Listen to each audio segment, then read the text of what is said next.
खुरुमजरी याइफरब पुंगफम असदा talking point में ताबी बपुनमकपो अहानब मक्तदा अदोमगे host अरुणलाना तरामना ओक्चरी मैहोरोलदगे हौना नुपी सिंगना लौरक्लिबा थौदांग कयामा अखोइना ngasi फावबदा Uri इरमदमसिगी मा कयाना samna hairabada nupi lan chak tangba amadi hoje hoje issue kya da so ima singna ngasi muksibu thodang kaya ma lori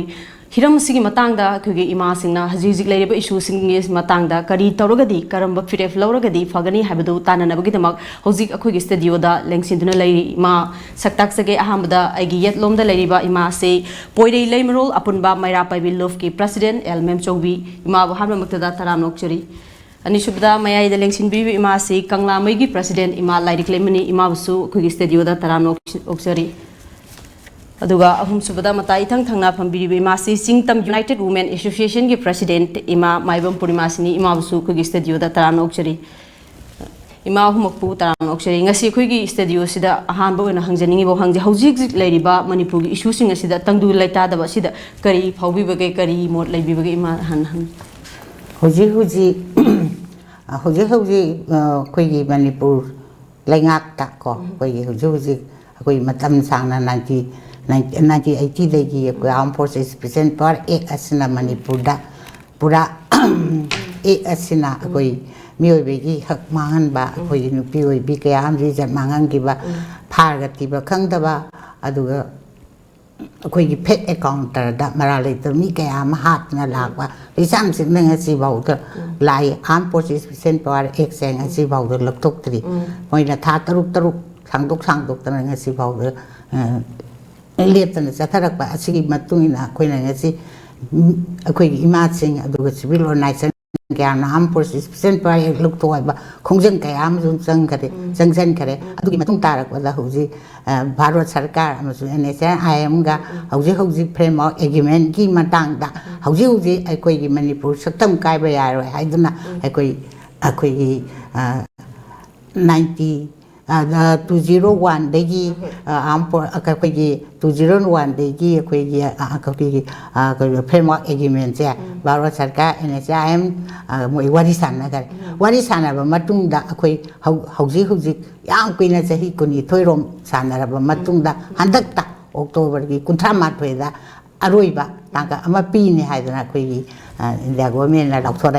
adugi matung tarak pada koi tang kunthama thoi sigi manung sida koi Manipur saktam kai ba yaroi haidana koi Manipur da legi ba koi civil organization amadi koi loop manga na punsera kokomi haiba look ama semburga akoi hauji kokomi gi makala khongjang haibadi Manipur saktam kai ba yaroi haidana akoi mapam khutida Manipur gi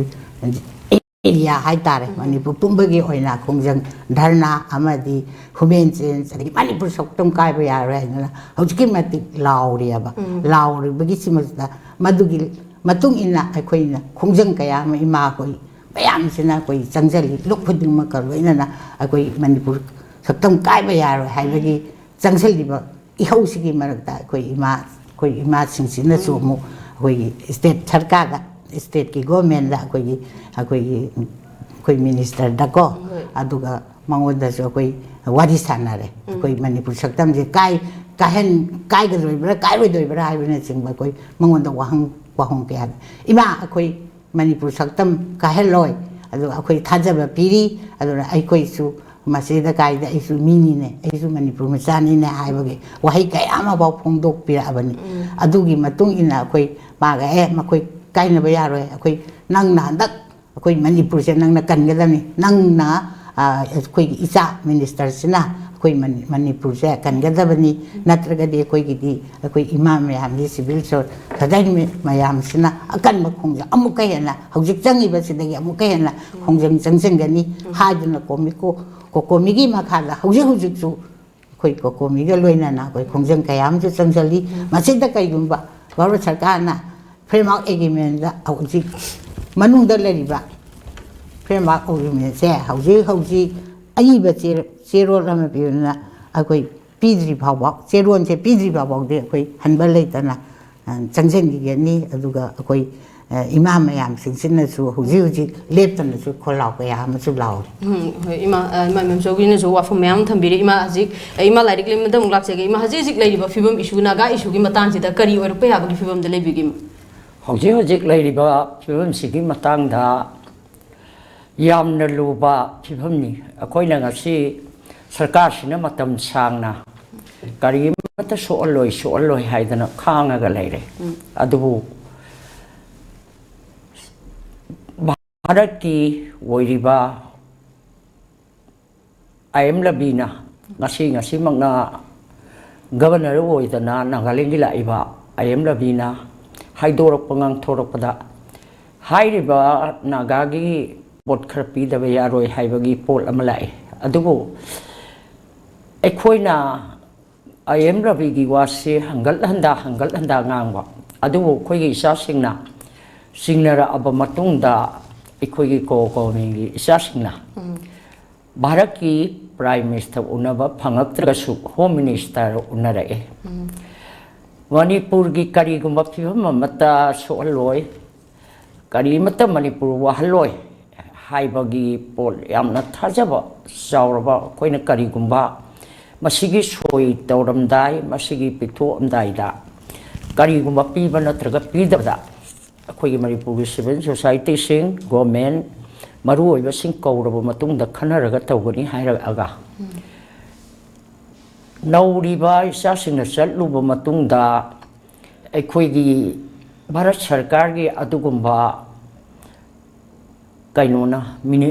home minister ना थोगलखिबा publicity secretary ना थोगलखिबसे नागागी Prime Minister masala amada su soloi harame Bharat kisti ima su Prime Minister ni Bharat amagi mama mapa hai basi Prime Minister ni ekhoi na ngasi sangsali basi Prime Minister na ngangdra basu Home Minister na ekhoi na gagi karigumba khudolama December gi Christmas da pigani hai adubu Christmas da pigadol khudondu akhoi punamak su taram na woi kana gumba ekhoi na ngasi Manipur gi sing oigira khoi singmi oigira tami oigira Manipur gi longmi singna saksali ba khongjang siti kana go phurup amatagi mayok tanati ekhoi na sanction jari ba sidi kari gi no ba Manipur da lai ba sahi lising ani ahung gi mathakta puari leijaraba lebak sida ekhoi gi masit makai ta hanbirakanu Nagagi wari saba, ine sengi wari saba da akoy na taram no woi santigi wari saba da. Adubu Manipur gi masip makai na ba Bharat sarkar na honara abadi Manipur gi imasing masu Manipur da lairiba civil society da natana praja punamang na akoy masit makai ta yaroi haiba sigi kholauli hoji lauri si. Adubu Manipur government na ngasip hawada asing bam ta haida ba handak inaw na chaluruga su Ikuina Manipur government da akoy isa singna unaru matamda handa saba warip logani haidana satkri akoy na assembly warip loro asing bu warip lama Bharat sarkar na ikugi Manipur gi karigumba imai pani na aigi praja sisu Manipur su India ne na leiragati ikugi Manipur na khanjaki badi mamangda Central da su BJP pale Manipur da su BJP pala gati akhoi masip makai tara roi akhoi gi ngasi phawada sahi kuntra akhoi da ngak leta wa balangi ba dagi mikap mirau dagi mamang da isatra nipan leihidaba imunai mutaba sainai ba kaya amalai sia hadakti sarkar se Manipur da su BJP palaga di haidana koi hi praja miyam sina BJP da loina bot thadak reba laiba prime minister se mama sengba mapa sengba oibira o Manipur se matam sange wa ba khai dagi Manipur se no matatang du leitana ka saigi mangda aigi sina thambi no na step area ka thamjambire dagi mapan dagi sipaina army la ay to pasibai la pada khoi bu sangbi bagi mahuta kana gumba lal honi na sakhi ba kangbu gi mamingda moi le lambra sa lambra moi tabra khotpra haidana moigi mamingda misem barja kaya amole e nupi kaya ma ijat manghale e aduga kari mata khagjadra babraja suraga nomaga sari kaya ma sainai hale e oli nai madubu ngasi kendra aikhoigi manoromagi haktaktagi imphal kendra tarik khak esi hajara roi akoi lai ri tabani ne nusiam loluraga asoi balakani kendra tarik khak asalak topi adubu handaki nagagi santigi wari sarak pada military amama tira military thajalapa aduga leirak khulakta natraga darana tawliba adudai kari gumba singsidagi pawi yam lorokpa khulak leirak tasalakpa sida aikhoina ngasi aikhoigi manipur se masit makai tagadra haidana nga akhoi ima singna su kokomigi sa singna memorandum piruraba hanna piruraba unaruraba matungda ima su ima trama thoisu Manipur ki sarkar ki maru oiriba governor unajage governor nupini ima sunangni pa sunangni governor ki matamda Manipur da mase makai tahan biganu haijage andana mapung pairaga haijage haidana ima sinu sapa matamda governor laibiran laitre haitana koi unaba phangjarakte adugo Manipur sarkar ki hojik semoiriba semna laiti haidana magi piaro na last study na dana tawni haidana thogla aga kari mata awaba piroi hai adu ngasi Manipur barjana taliban demandi phare mase makai ta haloi hairagadi athubo matamda assembly warep lauraga assembly warep tuna kari gumba bharat sarkar akoi bu bharat oine yengatrabadi mama mapa amagi kaino yengbiraktragadi akoi Lauriba ngasigi action sidagi hena lorkani havne imana haidening kainosi cabinet nateko assembly warep ta mohi humpuna lauriba warep se Manipur kannana bagi damakta Bharat Sarkar da akhoi soidana maki akhoi di Bharatagi bawda tokai haidana lakpayai haibagi braja sida thaja ba thambiragadi hojik su paliba khoigi kanojina chief minister sarkar jina chief minister n biren jina akoigi thajabadu pibiu thajaba se pibiu aduga satigi wari saw aduga karimata so oloi haibagi hairiba Bharat Sarkar da home minister na haibirakba jona haibirakko se silloina haibibanina sarkar gi oina di thajaba thami haire brajana thajada base thajaba athu matamda thamnana bagi damakta ke koigi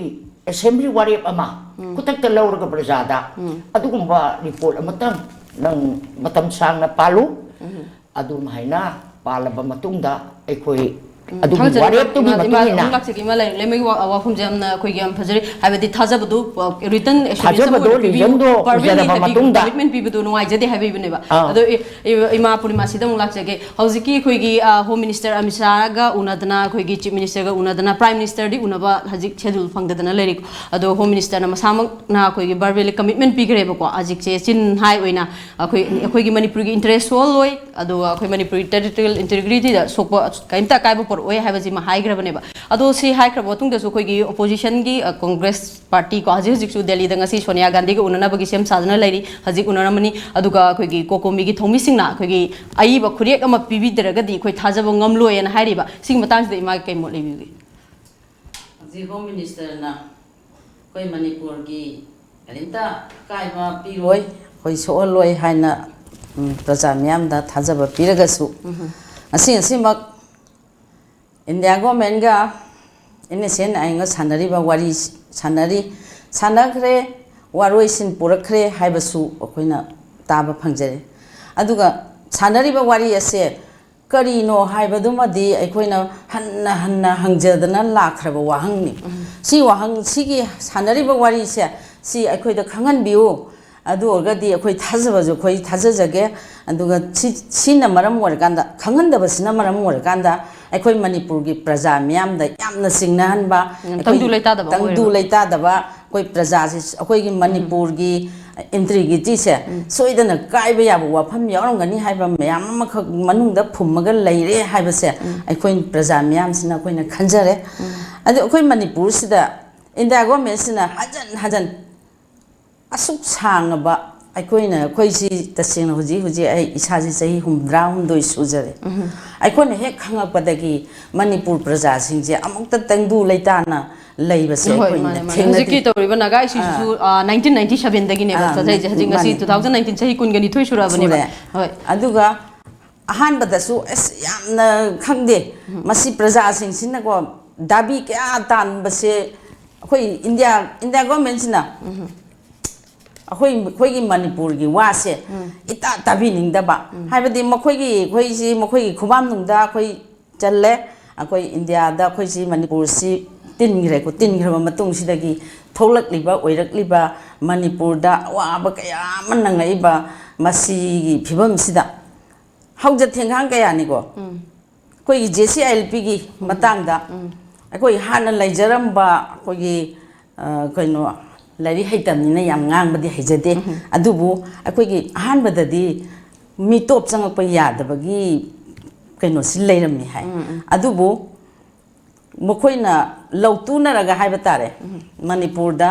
अयाम्बा असागी British ना मणिपुर थादोमा मतुंगददी मयांग तना अखोइगी India गी मयांग तना अखोइ मणिपुर सि अदुम control तौरगा हाइबा तारेने assume लापनिना मखोइ मसेन मानरगा दुम लौथोखि पोतो अमु हंजल हलोना अखोइ मणिपुर प्रजा ma'am सिना लाउजरगासु मखोइ मनादा कैसु निकप लैते ngasi भाउदा जेसीएलपी की कयाबा जांगी अदु मतेक थरगर हेंग नेमधरगा अमुक सरकार न कैनोम हे तौरगदी अदुसु दुम लाव हुजिसु जेसीएलपी की खोंजंग से अदुम चंगजली अमदे सीएबी की सिटीजन एमेंडमेंट बिल सि पास तौरनी हाइदना हुजी अमुक कन्ना लाखनरे हजिक लाखदुर विंटर सेशन पार्लियामेंट की विंटर सेशन जिददी कोई पार्लियामेंट कनो सीएबी बिल पास तौरनी हाइना लाउथोरे सीजे अखोइना तौबिगनु हाइदना लाउरा इसी कुइरे अदुबु इंडिया गवर्नमेंट सिना कैंता थौसाबिदबा अदु हजिकी इनेसे नायंगा अखोइगी इंडिया गवर्नमेंट सानरिबा वारिसी खोइदा खंगन बियु हाइबसु खंगनदबा अदु हजिक December 1 da laukthokani haidana hojik makoida khudom pol ama piba oina makoigi function ama da makoi Nagaland gi asauba function lama haitare moiki memory oiba function oiramane masida laukthokani hairi masida laukthokba matamda aikoi kari oigadagi haibasigi yamna chingningai oiba wafam ke am yaurangani haibase koina thajaba haidi akoi intrigiti kaibe yabo wafam yaurangani haina thajajai aduna maram orakanda ngasi aikoi kokomi haina semjaraganda kokomi sina lusingaga magi makhada civil organization mayam mama khongjang kayama haidi section mifam na chingba maira leli mayam chadana akoi hoji hona jaraga su aikoi gi taseng hagadi akoi manipur gi akoi hoji lengak paibiriba mantri mandon se sida jo koi warok jobule maram di gai no da ngasai sibi chatnarani haidana yang kanna irang tor matamda Mizoram da man mogi MLA sing pham thadokani aikoi keno tawroi masi chatna halabadi aikoi pham thadokani haina kholau ke am lau hiko aikoi adugumba lengak sason paiba mantri mandola mata khoi Manipur da di poktrabra sini aikoi na hangjaningi ba lengak sida poktrabra makoisu adugumba thona dong tangdi puthokpirakanda praja miyam gi yengakanda koi kari phirep lepsingi haiba makoi akoi MLA humpu kari ko mantri oiba oidaba punjhallaga kendra humpu gi kan kainona akoi lengak pairi bane sigi sidagi mi manga bhabu yaude ama bhabu yaude marai paki damakta tasengna haigadi vote ta bisayam changi vote to the give Siam Tinga Karakpani, Saukri, Tadoko Yadi, Habagi, Sumba, Wakalonda. I was a my from the Maprimasi from the Imaka Molebi, have the Hozikleri Bakogi, Shebigi Oro, Nagai Shuero, Shidesi that Song Toga, Kogi, Minister Emile Humfulation, Lingen Manaraga, Center to Wakati Haveni, although Sigmatang the Maki Molebi. Me, Ogi, Koi Baro Charkam to Hinitangi, framework agreement sida arot pa ma lei hai bi koi pajam yam na singna re ko singna bagi I ho ma koi huji chu tawri ko ajugi manung sida amu CIB gi koi handak ndam phom sida amu pass tawni hai ba ma mu lai ko adagi amuk su masigi marak sida amuk su sangai festival lamsu hauji tawni ana amuk su haibi le iko aduga akoi hauji akoi asok yamna langi ngai marak sida akoi state ki sarkar hai tare ko MLA humpu sina su makoi gi oiba wafam jo matang asi kano da lawirakte sangai festival si tawaya de haibana teba handaki November gi tang kumari dagi akano gi handak kumari dagi hauni abra kaino December ra November gi tang kumari dagi hauni ngasi law thore ko aduga akoi mayam na suk yam na law ba ko migi makha da law ba imai ben mayam na Manipur saktam kai ba ya roi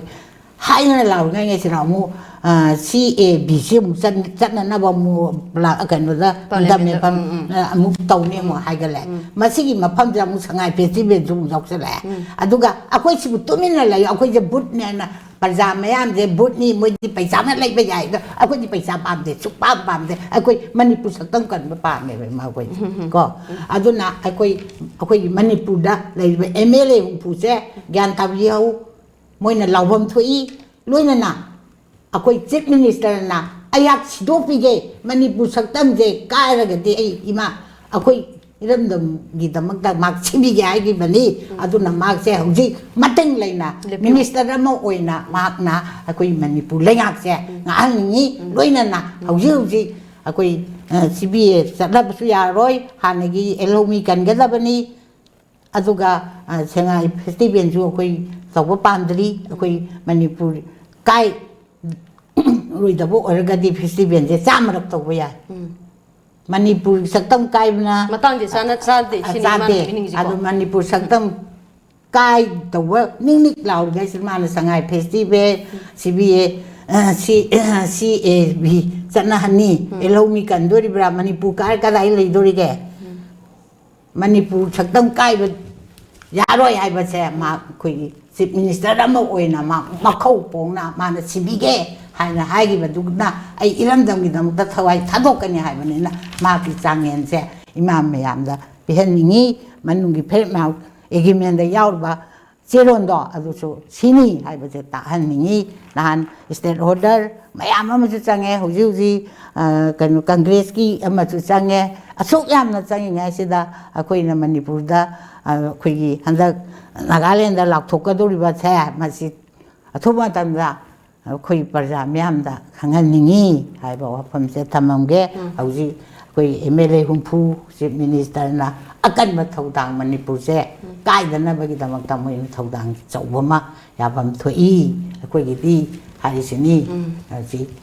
mayang kanmin na si leibak ki ma pi ima lai me dong lak ke hajiki citizenship on bagi matang je khoi citizen right pi bidi mamangi lengak ta gi dum tawru duna la eba ko masi khoi handak ki lengak ki nate adu dai da khoi ki handak ki lengak sina Narendra Modi gi NDA government sina haji khari basi khoi gi hana le mi basi hidu gi khara tension lakani hai bane ba sidai da khoi gi tension lakko sida kari mo lebi bagi akhoi gi hana je CIMP hai ba wasin saksali base foreigner sing si hana sahi nong hong ko sing si khandu o hai bani akhoina kana gumba purup amabu tan bagi nati India gi mapan dagi la iba foreigner sing se mo khoi si khandu akanda moi bul India dagi la pasu Manipur se am pik pa jaga ni na karai lam dagi la pano mamam pa kanano haina India gi su khandu pa aduga foreigner sing si sahi manga da taruk da khongjela iba ising chawum na khongjela iba sidi sahi humpudra sama lei kadi madu yadre adugi makada la pasidi akoi gi Manipur da khongdu hanbi hai bani adubu hauji aduki matik ko minina Manipur maseta gadra ina praja miyamna ekoi gi ngamu apik pa masa do aduda kari gumba amada hapaga thumu amada thum hapaga to laga parang chong magum brajana ahing tumdana nungthin tumdana sarkar ori ba mapi mapa se ꯑꯁꯤꯗꯩꯁꯤꯗ ꯑꯩꯈꯣꯏꯅ ꯍꯟꯅ ꯍꯥꯏꯖꯕꯁꯤ ꯑꯃꯨꯛꯇꯪ ꯕ꯭ꯔꯖꯥ ꯑꯩꯈꯣꯏꯒꯤ ꯊꯥꯖꯅꯕ assembly ꯋꯥꯔꯦꯞ ꯂꯧꯕꯤꯔꯣ ꯍꯥꯏꯕꯁꯦ assembly ꯋꯥꯔꯦꯞ ꯂꯧꯗ꯭ꯔꯒꯁꯨ ꯑꯩꯈꯣꯏꯅ ꯍꯥꯏꯔꯤꯕ ꯍꯣꯝ ꯃꯤꯅꯤꯁꯇꯔꯅ ꯀꯩꯅ ꯌꯥꯔꯛꯏꯁꯤ ꯍꯥꯏꯗꯅ ꯍꯧꯖꯤꯛꯁꯦ ꯀꯣꯕꯤꯒ ꯑꯗꯨꯛꯀꯤ ꯃꯇꯤꯛ ꯅꯩꯅꯔꯤꯉꯩ ꯇꯥꯂꯛꯁꯤꯗ ꯉꯔꯥꯡ ꯅꯍꯥꯟꯗꯒꯤ ꯍꯧꯖꯤꯛꯀꯤ ꯕꯤꯜ ꯑꯃ ꯄꯥꯁ ꯇꯧꯒꯅꯤ ꯍꯥꯏꯕꯁꯦ ꯑꯁꯤꯗꯤ ꯑꯩꯈꯣꯏꯒꯤ ꯕ꯭ꯔꯖꯥꯁꯤ ꯏꯟꯗꯤꯌꯥ ꯒꯣꯔꯃꯦꯟꯅ ꯅꯣꯛꯇꯅ ꯌꯦꯡꯉꯒ ꯃꯄꯤ ꯃꯄꯥ ꯑꯣꯏꯔꯤꯕ ꯀꯔꯦꯝ ꯀꯊꯥꯏꯅꯔꯤꯕ ꯂꯩꯕꯥꯛꯀꯤꯅꯦꯅ ꯊꯣꯛꯑꯀꯥꯟꯗ ꯃꯄꯤ ꯃꯄꯥ ꯑꯃꯅꯤ ꯍꯥꯏꯗꯅ ꯃꯤꯌꯥꯝꯒꯤ ꯋꯥꯀꯠꯐꯝ ꯑꯣꯏꯔꯤꯕ ꯀꯗꯥꯏꯗ ꯂꯩꯒꯦ ꯑꯩꯈꯣꯏꯒꯤꯁꯦ ꯊꯥꯖꯕ ꯊꯝꯕꯤꯌꯨ ꯃꯄꯤ ꯃꯄꯥ ꯑꯣꯏꯔꯗꯤ ꯏꯟꯗꯤꯌꯥꯗ ꯑꯩꯈꯣꯏꯒꯤ ꯔꯥꯖ꯭ꯌ ꯁꯚꯥꯒꯤ MP ꯑꯃꯁꯨꯡ ꯑꯩꯈꯣꯏꯒꯤ MP ꯊꯥꯔꯤꯁꯦ ꯄꯨꯝꯅꯃꯛꯁꯤꯅ ꯑꯥꯗ ꯂꯩꯔꯒ MP ꯃꯌꯥꯝꯒꯤ ꯃꯔꯛꯇ ꯃꯅꯤꯄꯨꯔ ꯀꯥꯏꯗꯅꯕ ꯂꯧꯕꯤꯌꯨ ꯈꯣꯠꯄꯤꯌꯨ ꯑꯁꯤꯅꯤ ꯕ꯭ꯔꯖꯥꯅ ꯍꯥꯏꯁꯤ ꯑꯩꯈꯣꯏꯒꯤꯗꯤ ꯌꯥꯝꯅ ꯃꯁꯛꯇꯤ ꯄꯟꯖꯔꯔꯣꯏ ꯅꯣꯛꯀ꯭ꯔꯦꯝ ꯍꯥꯏꯒꯦꯝꯅꯔꯒ ꯕ꯭ꯔꯖꯥꯁꯤꯕꯨ ꯃꯥꯒꯤ ꯃꯈꯨꯠꯇ ꯃꯄꯨꯟꯁꯤ ꯆꯨꯞꯄꯗ ꯈꯨꯠꯅ ꯄꯥꯏꯔꯒ ꯂꯩꯕꯒꯨꯝꯅ ꯉꯥꯡꯊꯣꯔꯛꯄꯁꯤ ꯔꯥꯖꯅꯤꯇꯤꯒꯤ ꯄꯣꯂꯤꯁꯤ ꯄ꯭ꯔꯣꯒ꯭ꯔꯥꯝ ꯅꯠꯇꯕ ꯌꯥꯝꯅ ꯀꯔꯦꯝ ꯀꯊꯥꯏꯅꯕ ꯃꯥꯅ ꯄꯥꯏꯒꯗꯧꯔꯤꯕ ꯐꯝꯗꯨꯅ ꯆꯍꯤ ꯀꯌꯥꯅꯣ ꯑꯗꯨꯒ ꯃꯥ ꯃꯅꯤꯄꯨꯔꯤ ꯃꯆꯥ ꯑꯃ ꯅꯠꯇ꯭ꯔꯥ ꯃꯅꯤꯄꯨꯔꯒꯤ ꯑꯆꯧꯕ ꯊꯥꯖꯕ ꯊꯝꯗꯅ ꯃꯥꯕꯨ MP ꯑꯣꯏꯅ ꯚꯣꯠ ꯀꯥꯍꯟꯈ꯭ꯔꯕ ꯃꯇꯨꯡꯗ ꯃꯍꯥꯛꯅ ꯕ꯭ꯔꯖꯥꯕꯨ ꯆꯠꯇꯅ ꯍꯪꯉꯨꯔꯣ ꯀ ꯍꯥꯏꯕ ꯋꯥꯍꯩ ꯈꯣꯝꯕꯝ ꯁꯤꯖꯤꯟꯅꯕꯁꯦ ꯕ꯭ꯔꯖꯥꯒꯤ ꯃꯃꯥ ꯑꯣꯏꯔꯤꯕꯁꯤꯡꯅ ꯍꯤꯛ ꯃꯍꯥꯛꯅ ꯁꯥꯁꯣꯟ ꯄꯥꯏꯔꯒ ꯑꯩꯈꯣꯏꯒꯤꯗꯃꯛꯇ ꯀꯟꯕꯤꯒꯗ꯭ꯔꯥ ꯍꯥꯏꯔꯒ ꯑꯩꯈꯣꯏꯕꯨ ꯆꯠꯂꯒ ꯍꯪꯉꯨꯁꯨ ꯍꯥꯏꯑꯅ ꯕ꯭ꯔꯖꯥꯒꯤ ꯃꯤꯄꯨꯝ ꯈꯨꯗꯤꯡꯃꯛꯅ ꯑꯩꯈꯣꯏꯒꯤ ꯉꯥꯃꯨ ꯃꯆꯥ ꯊꯨꯝ ꯍꯥꯞꯆꯜꯂꯒ ꯎꯠ ꯍꯥꯞꯆꯜꯂꯒ ꯆꯣꯡꯕꯒꯨꯝ ꯆꯣꯡꯉꯤ ꯍꯧꯖꯤꯛ ꯇꯦꯡꯊꯥꯔꯤ ꯃꯥꯒꯤ ꯃꯊꯛꯇ ꯑꯩꯈꯣꯏꯅ ꯊꯥꯒꯠꯈꯤꯕ ꯃꯤꯍꯨꯠꯇꯨꯅ ꯑꯩꯈꯣꯏꯒꯤ ꯊꯥꯒꯠꯈꯤꯕ ꯃꯤꯍꯨꯠꯇꯨꯅ ꯑꯩꯈꯣꯏꯕꯨ ꯑꯣꯏꯅ ꯀꯔꯦꯝꯅ ꯁꯜꯂꯛꯄ ꯕ꯭ꯔꯖꯥ ꯃꯤꯌꯥꯝꯁꯤ ꯃꯅꯤꯄꯨꯔꯗ ꯂꯩꯔꯤꯕ ꯃꯤ ꯂꯥꯈ ꯀꯨꯟꯊ꯭ꯔꯥꯁꯤ ꯀꯔꯦꯝꯅꯔꯛꯄ ꯑꯗꯨꯒꯤ ꯃꯊꯛꯇ ꯍꯧꯖꯤꯛ ꯁꯔꯀꯥꯔꯁꯤꯅ ꯑꯉꯝꯕ ꯑꯩꯈꯣꯏꯒꯤꯗꯤ ꯑꯉꯝꯕ ꯊꯥꯛꯇ ꯇꯧꯒꯅꯤ ꯍꯥꯏꯗꯅ ꯍꯣꯠꯅꯔꯛꯄꯁꯦ ꯈꯤꯇꯪ ꯍꯟꯗꯣꯛꯄꯤꯔꯒ ꯂꯩꯔꯤꯕ ꯀꯣꯀꯣꯃꯤ ꯑꯃꯁꯨꯡ ꯕ꯭ꯔꯖꯥꯕꯨ ꯊꯥꯖꯅꯕ ꯄꯣꯊꯥꯅꯕ ꯕ꯭ꯔꯖꯥꯅ ꯑꯍꯤꯡ ꯇꯨꯝꯗꯅ ꯃꯣꯡꯈꯥꯡ ꯆꯣꯛꯈꯩ ꯀꯥꯞꯄꯤꯕ ꯃꯅꯤꯄꯨꯔ ꯀꯥꯏꯈꯤꯕ ꯇꯥꯔꯦ ꯍꯥꯏꯗꯅ ꯁꯨꯔꯒ ꯅꯣꯝꯃꯒ ꯆꯥꯒꯗꯕ ꯕ꯭ꯔꯖꯥ ꯃꯌꯥꯝꯅ ꯁꯣꯔꯣꯛꯇ ꯊꯣꯛꯇꯅ ꯂꯥꯎꯗꯅ ꯈꯣꯡꯗꯅ ꯉꯁꯤꯒꯤ ꯆꯔꯥ ꯍꯦꯟꯖꯔꯕꯁꯨ ꯃꯅꯤꯄꯨꯔ ꯀꯥꯏꯈꯤꯕ ꯇꯥꯔꯦ ꯑꯩꯈꯣꯏ ꯂꯩꯕ ꯐꯪꯗꯕ ꯇꯥꯔꯦ ꯍꯥꯏꯅ ꯃꯆꯦꯠ ꯇꯥꯗꯅ ꯑꯩꯈꯣꯏꯁꯤ ꯑꯋꯥꯕꯗ ꯇꯥꯕ ꯇꯥꯔꯦ ꯍꯥꯏꯗꯅ ꯀꯞꯄꯤꯕꯁꯤꯒꯤ ꯃꯔꯛꯁꯤꯗ ꯑꯗꯨꯒꯨꯝꯕ ꯃꯄꯤ ꯃꯄꯥꯗꯨꯅ ꯑꯃꯨꯛ ꯑꯣꯏꯁꯜꯂꯛꯄ ꯑꯗꯨꯒ ꯁꯔꯀꯥꯔꯅ ꯏꯟꯗꯤꯌꯥ ꯒꯣꯔꯃꯦꯟꯒꯤ ꯌꯥꯝꯅ ꯆꯥꯎꯕ ꯂꯧꯅꯦꯅ ꯈꯜꯂꯤ ꯃꯔꯝꯗꯤ ꯍꯧꯖꯤꯛ ꯕꯤꯟꯁꯤꯒꯤ ꯃꯇꯥꯡꯁꯤꯁꯨ ꯑꯊꯨꯕ ꯃꯇꯝꯗ ꯍꯥꯏꯔꯛꯄꯗꯒꯤ ꯄꯣꯊꯥꯕ ꯂꯩꯇ꯭ꯔꯕ ꯋꯥꯈꯜꯗꯨꯗ ꯍꯦꯟꯅ ꯃꯅꯤꯄꯨꯔꯒꯤ ꯑꯋꯥꯕꯁꯦ ꯑꯩꯈꯣꯏ ꯏꯟꯗꯤꯌꯥꯅ ꯏꯟꯗꯤꯌꯥ ꯑꯣꯏꯅ ꯈꯟꯗꯕ꯭ꯔꯥ ꯅꯠꯇ꯭ꯔꯒꯅ ꯏꯟꯗꯤꯌꯥ ꯑꯣꯏꯔꯅꯤ ꯍꯥꯏꯗꯅ ꯏꯟꯗꯤꯌꯥꯒꯤ ꯁꯤꯇꯤꯖꯟꯅꯤ ꯍꯥꯏꯗꯅ ꯂꯩꯔꯤꯕ ꯃꯅꯤꯄꯨꯔꯗꯒꯤ ꯀꯥꯔꯤꯕ MLA ꯃꯟꯇ꯭ꯔꯤꯁꯦ ꯑꯁꯤꯕꯨ ꯃꯅꯤꯄꯨꯔꯗ ꯃꯈꯣꯏꯗ ꯇꯥꯔꯨꯒꯗꯕ ꯃꯤꯋꯥꯗꯨꯁꯨ ꯏꯟꯗꯤꯌꯥꯅ ꯈꯟꯕꯤꯐꯝ ꯊꯣꯛꯇ꯭ꯔꯥ prime ꯃꯤꯅꯤꯁꯇꯔꯅ home ꯃꯤꯅꯤꯁꯇꯔꯅ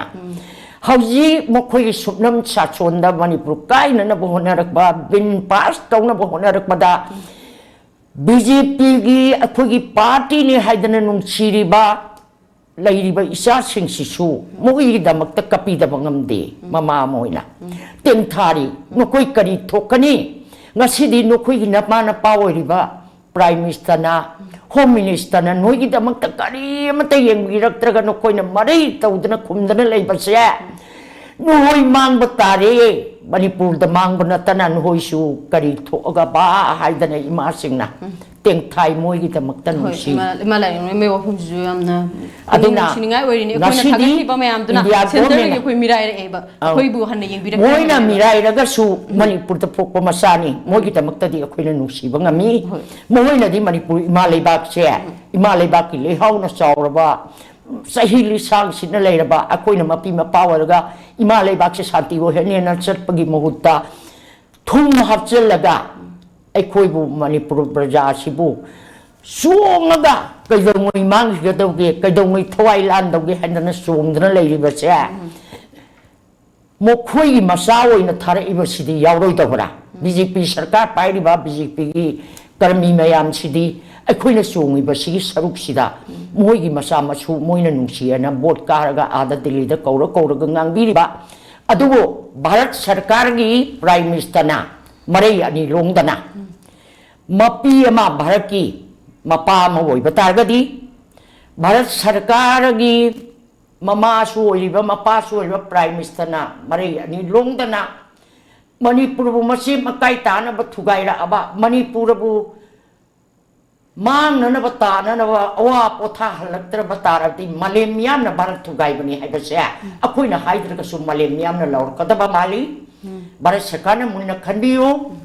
Prime Minister na munna khandiyo Manipur su Bharat ki citizen lamani Bharat ni haidana Bharat ki marakta tinjaru raba aduguma masar sing sigi damakta su sarkar pairi ba BJP ki thomi singi damakta su kanbi raga Manipur se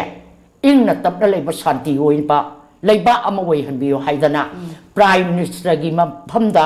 Home Minister gi maphamda mama woi ba akoina hanna apin tawjara hi haiba se BJP ki damakta songjaraga phanjaraga miyam khomjari macha sing sisu Manipur bajana awaba ta khakanda mukoi su soidana taroi haiba leirak tragadi leibak se buksai sairaga Manipur sana leibak se hingadaba mandaba akoi punamak se mang higadaba manba pot ama Bharat na yeng bira agadi punamak maminani Bharat su hojik pali basarkar na Bharat thugai bani haidana Bharat ki malengi miyam ni yenga kataba mali Bharat Sarkar ki Prime Minister da Home Minister da ekoi mama ama Manipur ki mama singna kok no na kuramaga Manipur maset tahan biganu Bharat ki adugumba Prime Minister ki matung jariba masa sing sisu awaba wei biganu aduga isya sing sisu arep warep ama Manipur bajada lepira aga Manipur ki damakta ekoi lepi haibagi assembly wari putakta luwi haibase mama moina haji noise imalai leme wafam je ekoi gi hozi center da laiba ekoi gi BJP government na khoi Manipur da paliba laingak sisu khoi BJP government oidibani na kwa amarum da masagi nungsi biu haibani aduna nungsi ba adu gi minungsi du yengaga khoi gi Manipur si kahen bigano haibani khoi gi wari su makha tarakpada wahang kayam su hangjake aten break amatang lojuri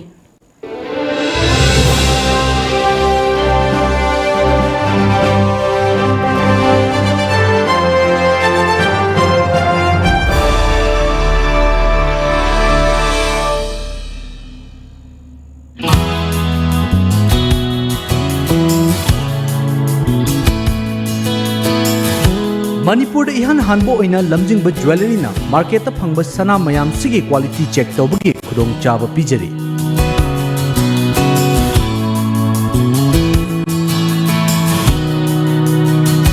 adom gi leijariba sana da yauriba alloy amadi elements kaya gi chang marik chumna accurate quality amadi quantity ga loina na khanghanba ngamlagani lamjingba jewelry na pijariba khudong chaba asi lobi ho adom gi sana adu sengi na traga sengde haibagi chingnaba du kokhanbiyo akupa marol gi damak lamjingba jewelry da lengsinbirao Lamjingba jewelry, good quality is our priority.